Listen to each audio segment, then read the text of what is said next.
for all the people out there with a dream that just want to be seen. Yeah, my dream's bigger than the average. Welcome to episode 10 of the Be Seen podcast.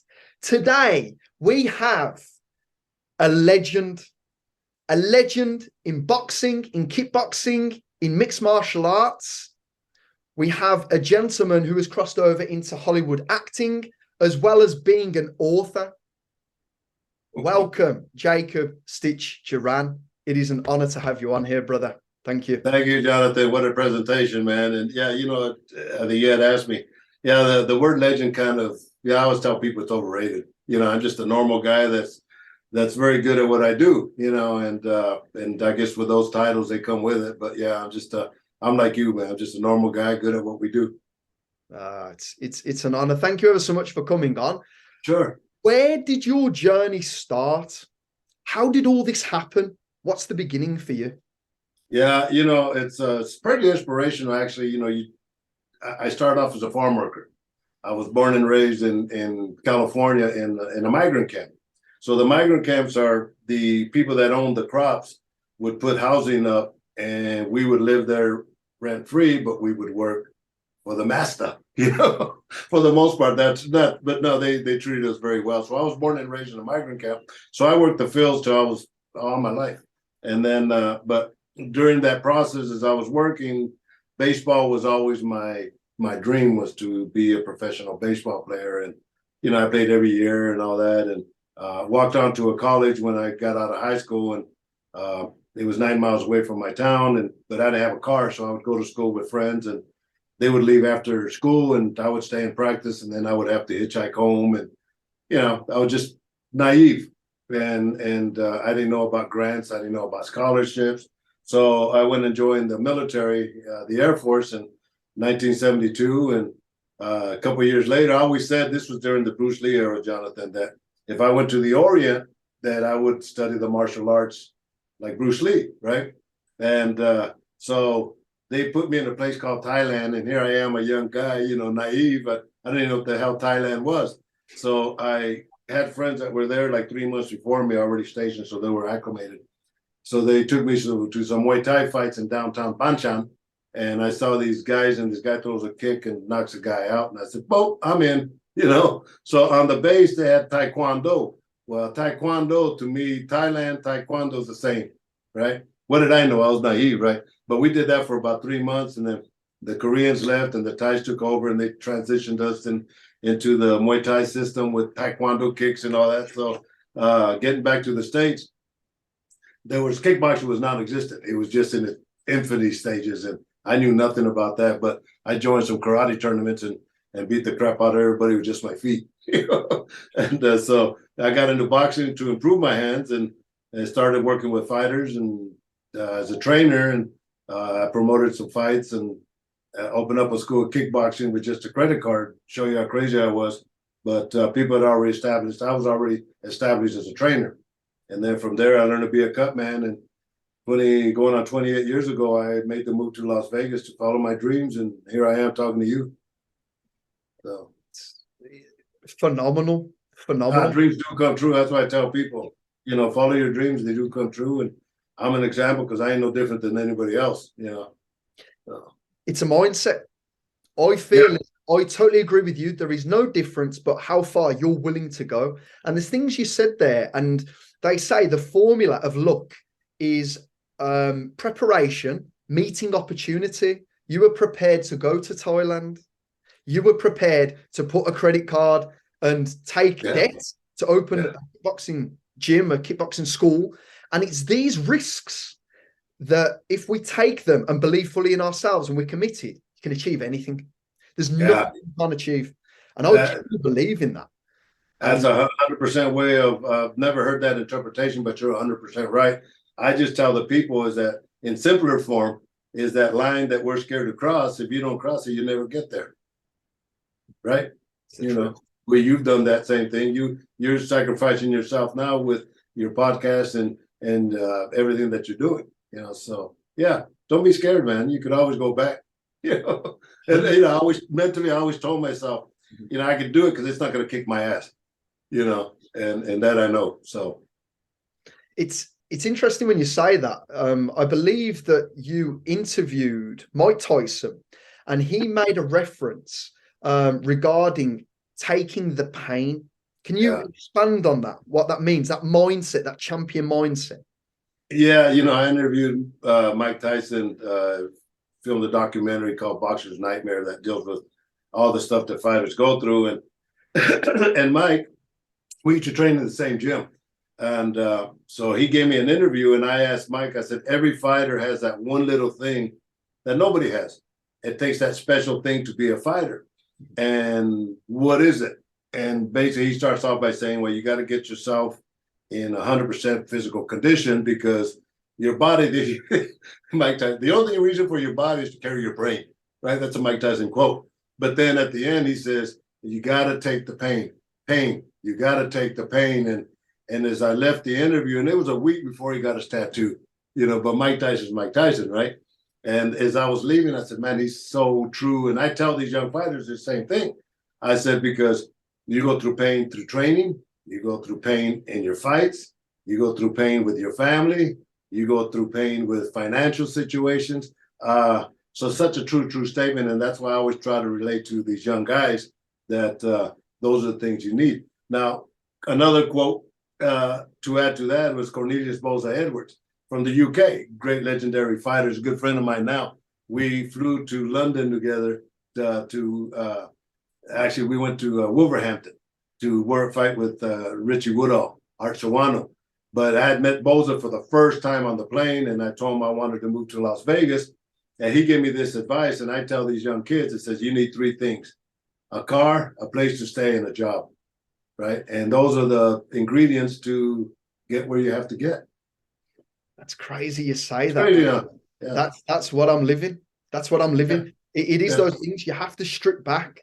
You have to sacrifice it all. And it's got to be on your mind every second of every day. But you can't choose. You can't make someone want something. You have to. It's like a pull. It's almost as if it is that tunnel vision. And I never quite understood that for a long time. So I thought, well, if you think of life, you can't just focus on one thing, because with yourself, Stitch, there's the version of you as, you know, the family man, the husband, the father, but then there's the boxing or the combat sports cutman, or it's not just being a cutman as well, because those that maybe who haven't competed in combat sports underestimate the power and the value that you have in that corner. So for the audience, and no better person to explain what a cutman is, and if you'd like to, Stitch, a cutman, what do they perform within a competition within combat? Well, that's a good point, good questions, and let me kind of give it to you this way. So the job of our job is basically, the bottom line is take care of the fighter, and start one when you get into the dressing room to wrap the fighter's hands, and in theory, so they don't break their hands, right? And then, but come fight time, your job and your only job is to make sure that this fighter walks out as handsome as he walks in, right? And that's in having the proper tools, the proper preparation, and everything, and you know, so that's what a cutman does. But going beyond that, psychology is such a different asset that I can't teach you how to be good with the fighters and get into the fighters' minds unless you're there. You have to have been there, right? And understand what those pressures are and what those feelings are like and all that. And so that goes beyond being a cutman. That's you know, like Caleb Plant. I worked with Caleb over the weekend, and you know, and Vladimir Klitchko, all these guys, Tyson Fury. You know, I let them know, it's, you know, these guys, they're modern day gladiators, but deep inside, they're all babies. And my job is to take care of the baby. And they understand that. And so, you know, I mean, like I say, Caleb Plant, I'll show you this picture that somebody sent me just the other day that kind of represented everything. So we're in the dressing room, you know, and we're getting ready I'm getting ready to wrap Caleb's hands, and he knows, you know, that it's Frank Mir says from the UFC, when I see Stitch walking in the dressing room to wrap my hands, my stomach drops because I know it's time to fight. But let me show you the type of moments that I get with these guys. Let me see here. He tells me that he loves me, right? But I understand, you know, that you know, that I am that security blanket, and if, you know, so there's more to it than just being a cut man.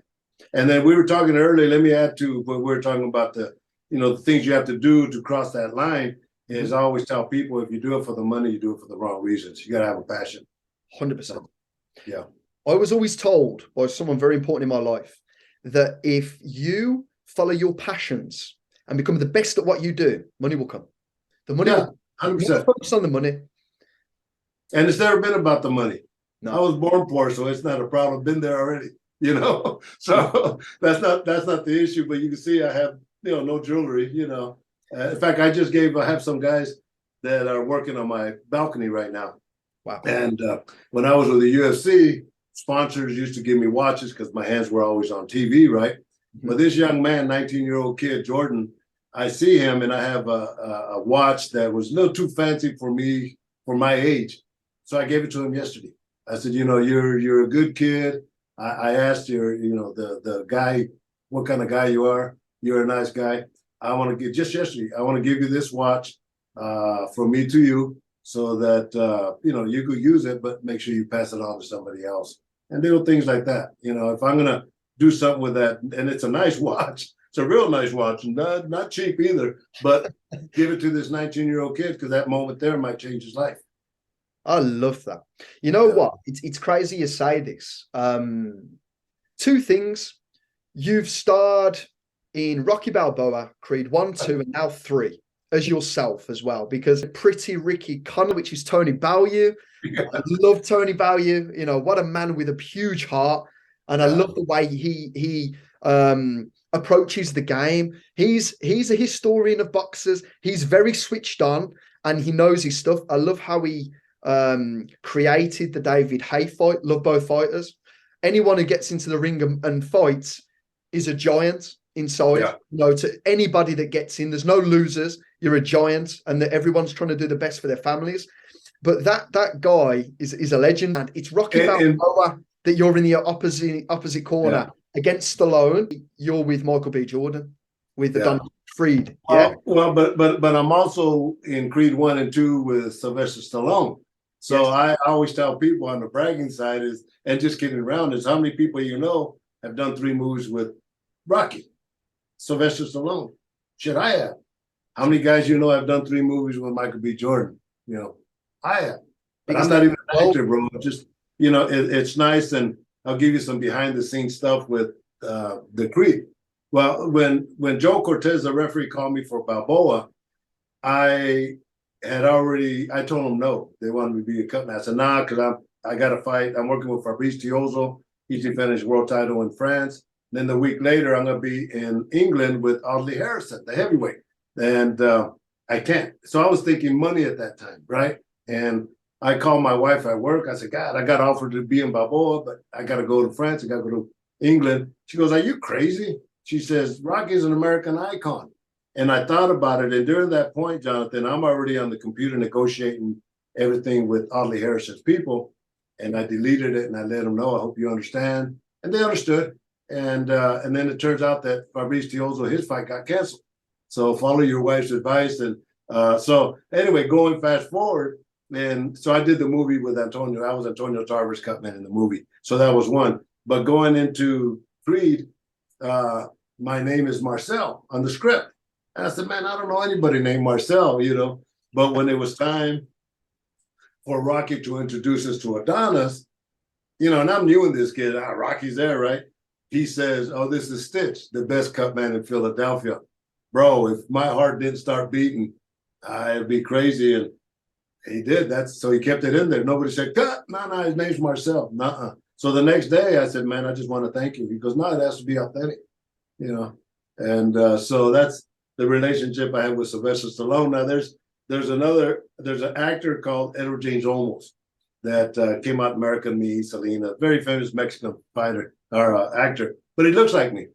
And people always confuse me for him and him for me and what have you not. And so we're on break during Creed 1, and Sylvester Stallone and his friend Frank and me and 3 of the makeup people were just chatting. And Frank is bragging to the makeup people about me, that Stitch is so-and-so and this and that, and it looks like Edward James almost. Well, without skipping a beat, Sylvester Stallone has his arms crossed. He goes, more like Edward James almost. and walked away. So what a nice way to get shot by Sylvester Stallone. I thought that was great. And then going fast forward now, Michael in Creed 1, 2, and 3, I spent every day with him, wrapping his hands, just him and I talking and trying to get him like KSI. When KSI came into town to fight Logan Paul, I did the same thing. I treated them like fighters. And but I told Michael on the second one how proud I was of him and Ryan Coogler and Tessa for what they have done. And he looks at me as I'm wrapping his hands, Jonathan, and he says, Stitch, he goes, we went from being actors to writers, producers, directors, and looks at me and says, I'm directing Creed 3, and you're with me as long as you want. So it's crazy.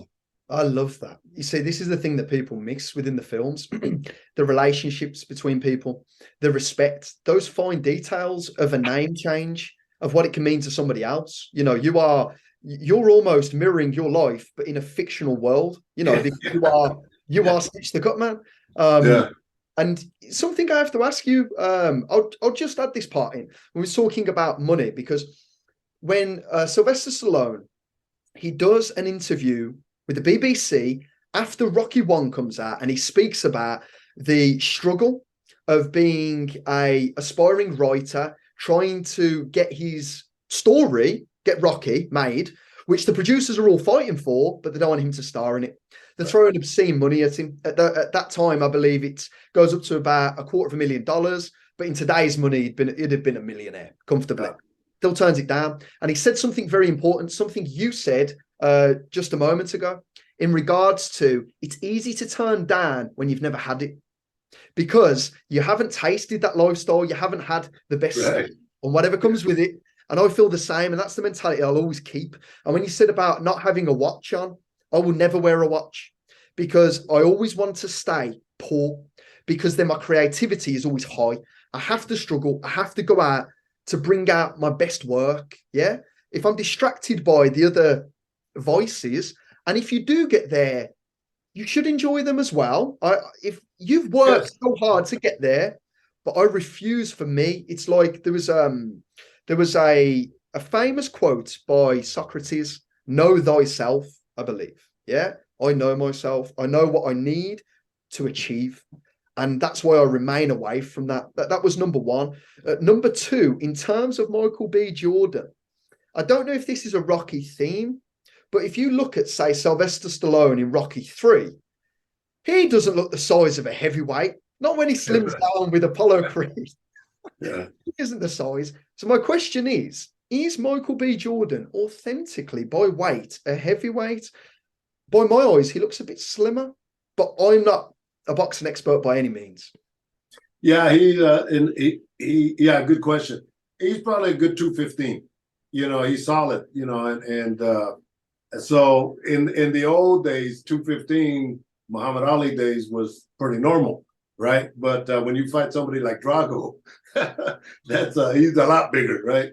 And but the same question goes with Felix in Creed 3. Was he a heavyweight? Well, no, but it's Hollywood's an illusion, and things that you see necessarily aren't things that we film, right? But everything's make believe. So, but no, he's solid. Michael is pretty solid. I would say 210, 215 easy. He definitely looks like an Adonis. The way that man is built, or how hard he's had to work to be in that shape. This is the thing. It's all the things in the background in whatever you do. The people just see the end result. People look at you and see Stitch Duran, with the biggest fighters in the world in MMA or in boxing, and they look at the finished article of you. And I know you're always evolving, and I'll tell you why. I've watched your material very closely in the way you talk. You know the anatomy to a T. When you speak about cuts and what vein, what it does, what it needs to prevent it from getting worse or stem it. You mentioned a lot about the swelling's gone to the bone, it can't go anywhere else.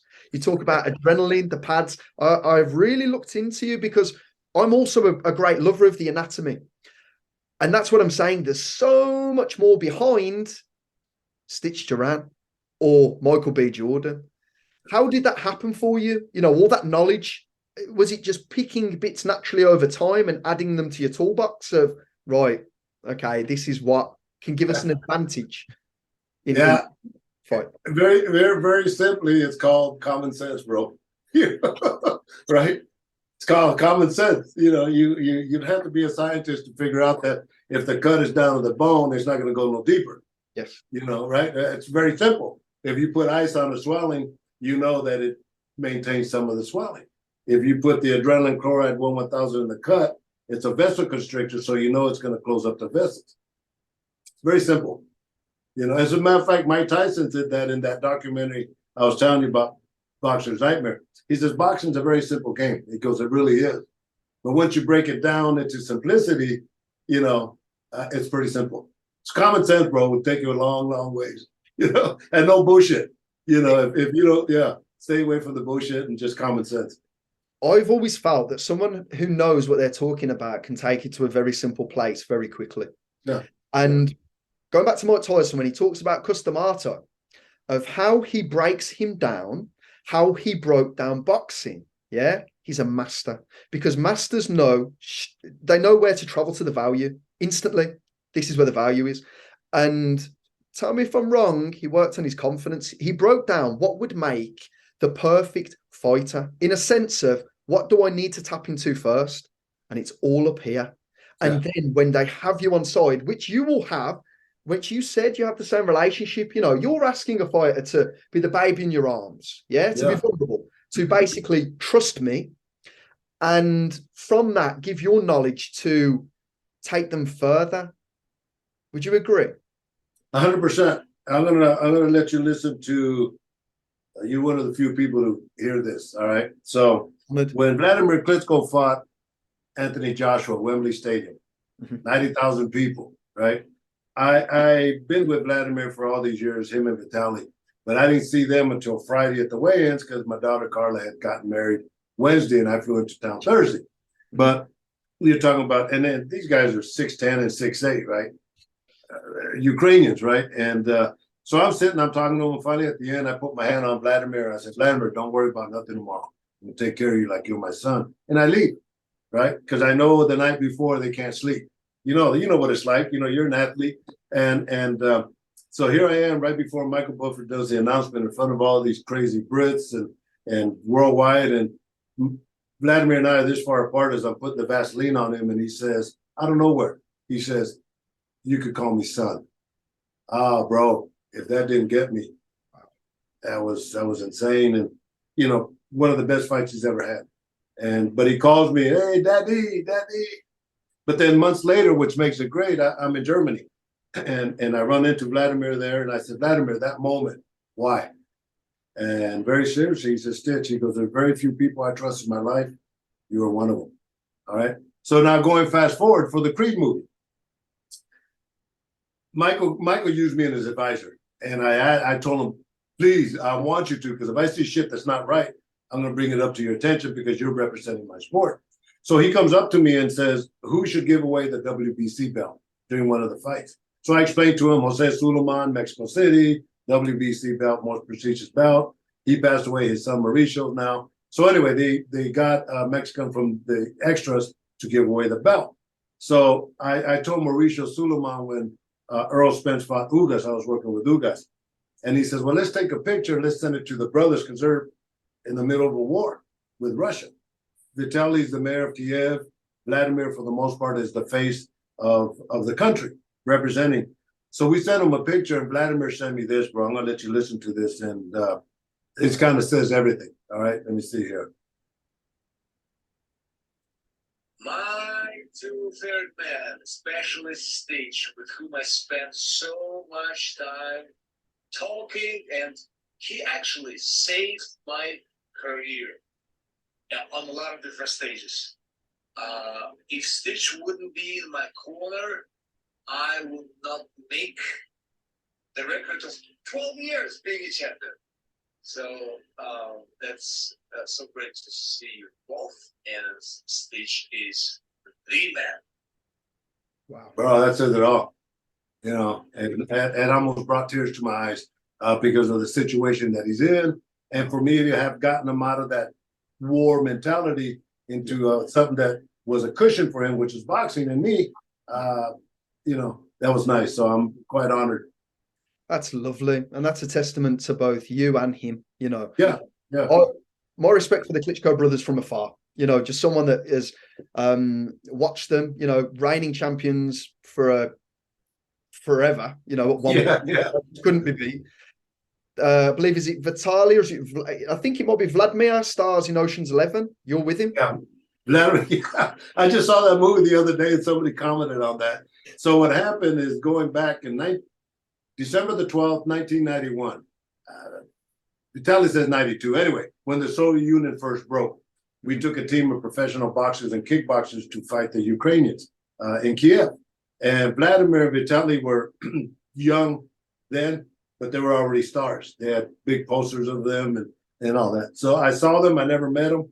And when they started training in Vegas, I brought up that story and I brought the poster there that everybody signed. And that was our first connection.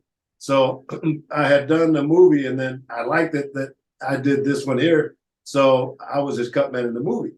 And after the movie, he tells Emmanuel Stewart, when he was going to fight and come back, that I want the guy that was the cut man in the movie to be my cut man. So I'm at the MGM watching fans walk into the arena. There's a fight. Emmanuel Stewart's commentating for HBO, and he has his tuxedo on, and he's walking by, and he says, Stitch, he goes, I want to talk to you about Vladimir. He goes like this. And I talked to my buddy Steve. I said, you see what I saw? Well, the next day he called. Says, yeah, Vladimir wants you to be his cut man. And that's how we started. So it is crazy how life works out. And well, let me add to that now. So my first fight with him, is his first comeback fight from losing his world title to Layman Brewster. And he's fighting Devereux Williamson at Caesars, outdoor arena and all that. So Vladimir is looking okay. He won the first 3 rounds, but he looked okay. Nothing great, right? Not the sign of a champion. And in the 4th round, he gets dropped by Devereux Williamson. So I'm always looking at the score, the rounds, who's ahead, who's not. So in the 5th round, they get the intentional headbutt, and that big cut, that vein we talk about, it popped. And I've worked on those before many times. And I know I could keep them in, but percentage-wise, that was the best time for him to have, for me to have stopped the fight, because he was ahead on the scorecards, right? By 1, I knew that. So when he sat down, I'm telling him and Vitaly, I whispered to him, I said, look, you got a back cut, you're winning the fight. I'm going to have the doctor stop the fight. And Emmanuel couldn't hear it because he's on the other side. So when the doctor comes, and they know me because I've worked on these cuts many times, says, well, what do you think? I go like this, and I opened it up. I said, that's pretty bad. They stopped the fight. Goes to the scorecards, he ended up winning the fight, and we became champion after that. So, and then the doctor called me the next day and says, I spoke to Emmanuel Stewart and I spoke to Vladimir Klitschko, and the plastic surgeon says it was a good thing you stopped the fight when you did, because it was close to an optical nerve and it would have created double vision. So you see, that is experience speaking, not only tactically, but also, seeing things ahead. It's crazy, before, in all honesty, before looking into yourself and listening to you and further understanding like the role of the cut man, and you're not only just analyzing the fight, you're analyzing the situation. You're there in the fight with them, and it's so important. And they always say, it's those, so many heroes get overlooked. When you think of heroes, it's who's the trainer, okay, or who's the fighter, but the cut man. The cut man. I'm talking for the normal layman. They wouldn't look to the cut man. In the game, they would. They know what the cut man is. Yeah. And, like heroes, because you're seeing everything. And when I've listened to you speak as well, you evaluate the cuts of right, very clever, but makes perfect sense, common sense. Yeah. There was a fighter with 4 or 5 cuts. So you analyze these 2. We need to take care of them because it can go into the eyes. On here, yeah, it's okay, but it's not a showstopper. Right. Here, and you're always evaluating it and thinking, what disadvantage does it have? And also, it could look like a bad cut. I believe, which fighter had the worst cut that you'd seen? It looked horrific. There may have been UFC. Yeah, Marvin Eastman was one. Yeah.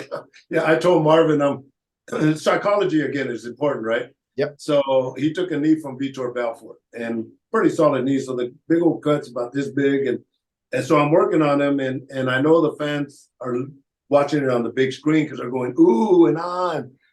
So I'm working on Marvin, and to check where he's at mentally, I said, Marvin, this is the biggest fucking cut I've ever seen in my life. Joking around. Well, he smiled, but I knew he was okay by that reaction, right? Yeah. And so that worked out. But there's a way you got to handle these guys and understand them, and they have to understand you, so.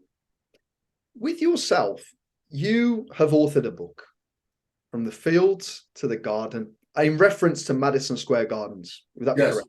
Yes. 100%. What was the experience like of you writing your own book with all this massive content as well? I mean, these stories, this experience, this life. How was that for you to take all of that, place it into a book through everything you've lived? Yeah, and Jonathan, good question. For the most part, here's how things happen, is during the UFC times when Tito Ortiz, Randy Couture, Matt Hughes, Chuck Liddell, they're all having books written on them, right? Well, the guy that wrote Matt Hughes's book called me and says, I'd be interested in writing a book on you. So can we have dinner? So he invited my wife and I out to dinner, and we spoke and never heard back from him, right? Well, Zach Robinson, that's a teacher in Germany for the military kids from Oklahoma. He contacted me and says he's a big fan, and he's written books called Sports by the Numbers and would be interested in writing a book. Man, I'm the kind of guy, just like you and I talking, we got the call and let's do it. So it just happens by the grace of God that I was going to be in Germany 2 weeks later with Klitchko, Vitaly. So we met, shook hands, plain simple. He's the one that brought up all the stats of, well, how about this fight and so and so? Shit, I didn't know. So he brought everything to me, and my memory just kicked in, and then he put that on paper. So, the writing is Zach Robinson, but the stories are mine, and he brought them out to the highest extent.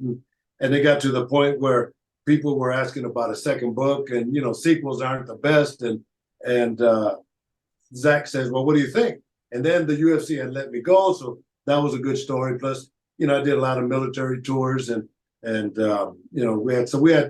did the second one, but now that's being turned into a documentary with the same name. That's incredible. You know what? I would love to watch it. Love to watch it. What a story. And there's crossover. There's so much crossover between different content types. For instance, from a book to a documentary, from a book to screen, you'll find that screenplays and plays very closely linked. There's differences, but they're very closely linked. What's your experience been like being in movies, the biggest Hollywood movies, and learning lines and the acting part? How have you found that transition? The learning lines I don't have. Michael would just mic me, and then whatever I said, because listen, I'm not an actor. I told Michael, I don't want to be an actor. You guys put in 16 hours a day. That's too much for me, But no, I've been honored. I've been in 7 movies. Woody Harrelson, Antonio Banderas played To the Bone. I did Ocean's 11. I did Here Comes the Boom with Kevin Costner, Salma Hayek, Henry Winkler, MMA movie, Balboa, Creed 1, 2, and 3. But if you notice, a lot of my work is done through action. And as a cutman during a fight, my job is not to give instructions. But but Michael accommodated me by throwing in a few words here and there. But, on this one here, on Creed 3, Keenan Cooler that co-wrote Creed 3, at the premiere, he says, Stitch, we gave you a lot of what they call center shots. So I got a lot of screen time just by, the authenticity. So. Yeah, because people overlook that as well. I listened to something recently with Martin Scorsese. When he made Goodfellas, he actually had a gentleman who had been a part of that life, and he would be on there as a specialist. This is how a hit would happen. Yeah, it wouldn't happen like that. You'd hold the gun like this. You'd say that. You'd move like this, whatever. And it's very similar with yourself. And it's ironic, because this consultant was trying to explain to the actor, no, this is how it's got to be done. The actor wasn't getting it. And he said, right, just give me the gun. And he did it. So he actually did it because he'd lived it, which is mad. it's the same for you with what you're saying from a boxing standpoint when you're talking to Michael. You know, this is the way it happens. And it leads me to ask you, and it's, you know, I probably would imagine not, but you know you're boxing inside out. You're close with him and on this set. Could he box? If he chose to go into boxing with the training or the understanding he's had to gain from what boxing is and how to move as a boxer, could he box? Maybe, I don't know if professionally, but could he box now? And the training is well. I think if he learned to really take a shot, the cosmetics look good, right? And but if Michael could, because technique wise, okay, he's up there. Not an A-level fighter, but he's up there where he looks like a combatant, right? But yeah, first and foremost, if you could take a shot, then I would say, yeah, he'd be okay. Put him in a 4-rounder or something like that. Maybe against Jake Paul, something like that, So who knows? Against KSI, who knows? But yeah, see if we can take a shot. Take the pain. That's what Mike Tyson. Take the pain. You got to take the pain. What's crazy is they say that what you can never train for is getting off the canvas. Can't train for that. That's the one thing you can't train for. It's not even hard sometimes, because I think it depends on where you are. Because when you have worked with Tyson Fury, you are the Cutman for Fury Wilder 2 for Tyson Fury. You go back to Fury Wilder 1 when he's on the floor, which those shots are huge. And I've looked at that really closely. I have an understanding of boxing, nothing compared to you. I've never boxed, but I have an understanding. And when I watch that back, going back to the point of where your wits are about you, he speaks about it and says, I was okay. But it was by the grace of God. That should have just knocked him clean out. I, for a split second, thought he was completely out. My heart was broken, but it wasn't to do with the boxing match. It was to do with a man that had come from a dark place, that was finding and becoming a symbol of light for those who were struggling, that there's a way back. That's what I was so in love with. And I love Tyson Fury anyway, but I mean, this journey, I'll show you it can be done. And I'm going to show the way it can come back. And this is for everybody that struggles. It can be done. So my heart, for a fraction of a second, I was broken, because I thought, please don't let it end this way. It doesn't deserve to end this way. And he gets it. And it becomes a symbol for, people have put memes of The Undertaker rising because it shouldn't have been done. But going back to the punch, tell me if I'm wrong, it feels like he's rolling it. Because of the way he boxes, it feels like he rolls it. Now, I feel if he's going into the punch, I think he is completely knocked out. But I believe because he takes the one punch, because it's a 1-2, and then he goes back and he comes with it, I think he rolled it by a couple of inches that took some sting out of it. But I'm not a boxer and I'm not him. But that's what I thought. Yeah, no, you're 100% right. When I first started working with Tyson Fury, before, when I saw him fight Deontay Wilder, I could never understand how he beat Vladimir. Vladimir, the Adonis body, and Tyson Fury, not in the best shape looking wise, cosmetically. But then I saw him fight Deontay Wilder, and I told him, I said, man, I just couldn't understand how you beat Vladimir until I saw you fight Deontay Wilder, and you're a great, great fighter. Natural, like Floyd Mayweather. You can't teach what Tyson Fury does. You can't teach that, especially as a heavyweight, right? And so, yeah, he took those shots, but God, he did. He came back like the Walking Dead. He just popped up. So let me tell you something about Tyson Fury also, and show you how the kind of guy he is. I work with sponsors, of course, you know that. So when I walk into Top Rank Gym, he comes up to me and says, "Oh, Stitch, the best cut man in boxing," and this and that. We're talking, and so we look at his cuts, examine the cuts, and tell him what I'm going to do, and this and that. And then I look at him. I say, Tyson, I work with sponsors. Do you mind if I make an outfit like yours and put my sponsors on them? And he puts his hat on me and says, "Stitch, you do whatever you want, as long as there's no drugs, alcohol, or gambling." And that was our first start. Well, come fight time, I told him, I said, and I tell everybody, I said, "Tyson, I'm going to keep ice on you every round. I'm not going to wait till you start swelling. I'm going to do a lot of preventive maintenance." So I did. And, just second nature to tell him, to let him know, to be aware. But as I'm saying goodbye at the end of the fight in the dressing room, he has his shorts on and no shirt and just ready to take a shower, and I'm saying goodbye, and he gives me a hug and a kiss and says, "I love you. Thanks for keeping ice on me." Very simple, but it meant a lot. No, it does. It's lovely, because when we strip back people, it really is true. When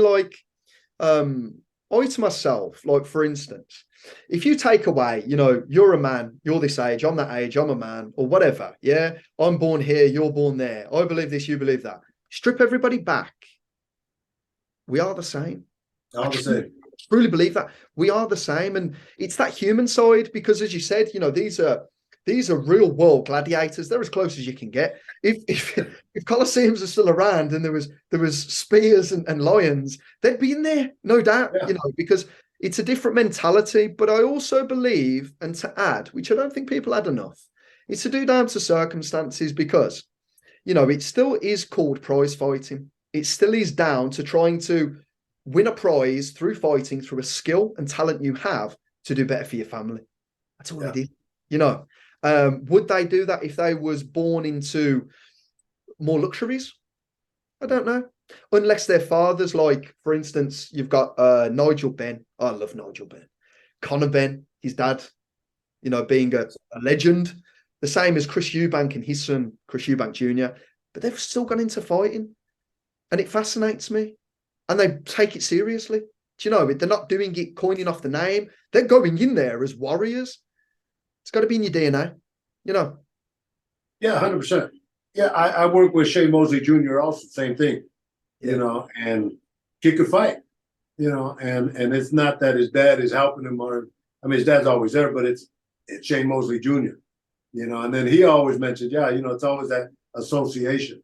And it's tough. I work with Ronald Hearns, son of Tommy Hearns, and so I've seen that. But they're individuals and they have a tough job ahead of them because they're using their, that name is a very powerful name. So it's already a proven name. So. Yeah, of course it is. But it's a bigger weight because you've got to carry it forward. Sure. If you're carrying it forward, well, you're not that. Versus if you're creating your own name, it's got advantages and disadvantages both sides. If I was a legendary boxer and my son was into boxing, there's going to be perks. I'm going to make sure he gets the best training, dieting. I know the shortcuts because I've lived the life. So it's an advantage, but there's also a hunger. There's a hunger that you have if you don't have those things that produces legends as well. So it can be both sides, which is really interesting. With yourself, like you had done kickboxing and Muay Thai and stuff, right? It's interesting this because you was the Cutman for Chris Algieri versus Manny Pacquiao. Now, Manny Pacquiao, to me, I probably know a bit more about boxing than I let on, to be honest with you. But if you look at Freddie Roach, you look at his style, how he fought, it's the same style that Manny Pacquiao fights with. They move very similar. And I felt the same way with Customato in what he projects and transferred into Mike Tyson. They have it here, but it almost feels that the body of Mike Tyson, the body of Manny Pacquiao, they have the ability to put into practice what's here. Do you see where I'm going? 100%. It's a matter of drawing it out in a very simple form. This is going to work because this is the best option for you to take, right? And but that's a good point. It's maximizing the sculpture that you're creating of this one fighter. What's he good at? Is he good at this? Well, let's polish this one up. Is he good at this? Well, let's polish that one up. Well, he's not that good, but let's work on him to make this one better. And that's a good point. But you're shaping a fighter into being a fighter. You was also present at Southpaw, I believe. I'm watching the movie. You're talking about the all right, Forrest Whitaker. See, we in the boxing industry, we look at little things, right? And in the movie Southpaw, Forrest Whitaker is working on Guggenheim, whatever his name is. Well, he has a cut here, right? And when he's working on it, he's putting the swab up here. So he's missing the cut entirely.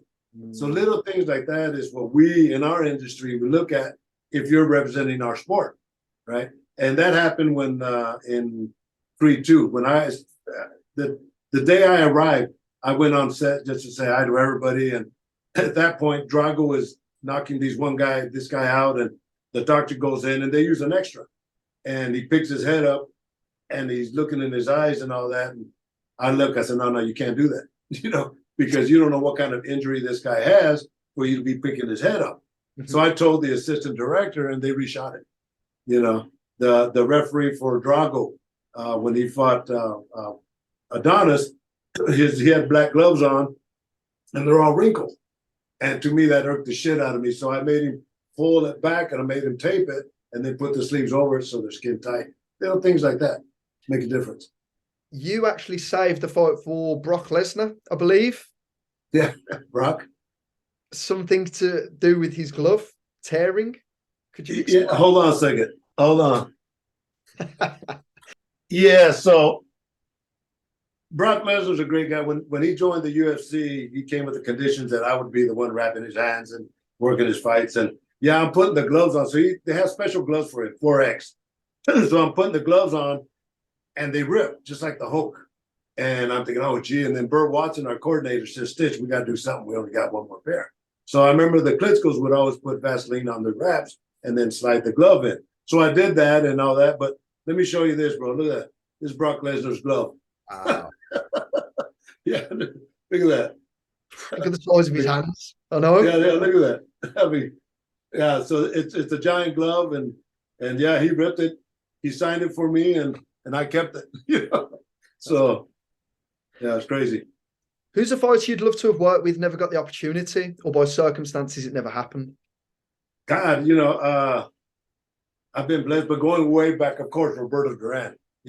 I would love to work with him, and it was nice because I was Constance Zhu fought Zab Judah at the Mandalay Bay, and I'm walking in with a couple of friends, and Roberto Duran's walking out of the restroom, and he comes up to me and he gives me a hug, and in Spanish says, "Man, I'm so proud of what you're doing, and you're representing the Latinos and this and that," and boom, boom, boom, and guys say we hugged, we took our thanks and all that, took off, and my buddy said, "Roberto Duran?"